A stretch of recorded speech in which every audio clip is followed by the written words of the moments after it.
Aujourd'hui, les contenus provenant de la presse représentent dans chaque pays entre 1,5 et 3% des recherches. Une étude a été faite en Allemagne récemment par un cabinet conseil qui a pris les 1000 sites des 148 principaux opérateurs de presse allemands et a dit, voilà, si on les enlevait tous de Google, ça affecterait les recherches comment? Et sur la première page, ça affecterait entre 3 et 5% des recherches. Uniquement entre 3 et 5% des recherches ne trouveraient plus, manquerait de contenu différé par rapport à ce qu'elles étaient avant.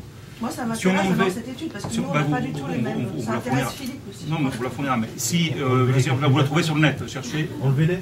Pardon? Enlevez-les. Enlevez-les. Non, mais c'est pas à nous de les enlever. Attendez, c'est pas à nous de les enlever. Je pense que tout opérateur de presse a la liberté de choisir s'il veut ou il veut ne pas être indépendamment sur chacun des outils Google séparément. Et en plus, il peut choisir si certains de ses contenus doivent y être ou pas y être. Donc, la liberté de ne pas y être, elle est pour chacun. On n'impose rien du tout. Et si quelqu'un veut en sortir, il peut sortir de Google News, il peut sortir de Google Search, il peut empêcher qu'on regarde ses photos, il peut empêcher qu'on regarde certains contenus, il peut essayer que certaines pages seront crawlables et pas d'autres, certains contenus. Enfin, il y a vraiment une liberté d'action totale et absolue sur ça. Libre choix. Mais franchement, après, on peut ne pas me croire, mais ce que je dis, d'ailleurs, c'est ce que nous avons un peu touché Google, c'est les contenus. Le problème de la presse, c'est un problème de business model, sur lequel on essaie de travailler ensemble. Nous pensons qu'il y a des formes de collaboration possibles. Google News était un premier exemple, je vais y arriver dans 30 secondes. Mais nous ne pouvons pas partir de l'idée que la presse fait, comme a dit De Benedetti, 40% des recherches sur Google. C'est juste pas vrai.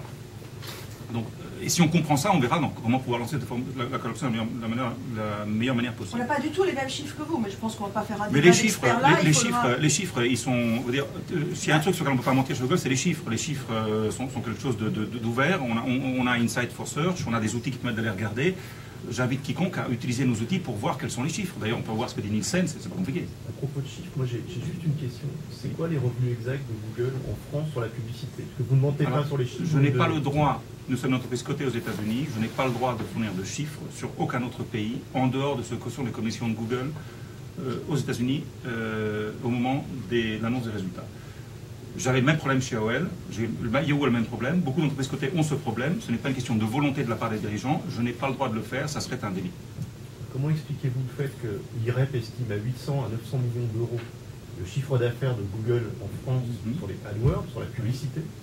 800 à 900 millions d'euros à peu près, c'est ce qui est estimé. Je vous écoute, oui. Et le fait que la déclaration des revenus de Google, l'entreprise Google France, soit de 40 millions. Alors, je ne comprends pas où sont passés les 760 millions. Pour être honnête, je n'ai pas le droit de parler des chiffres de Google en France.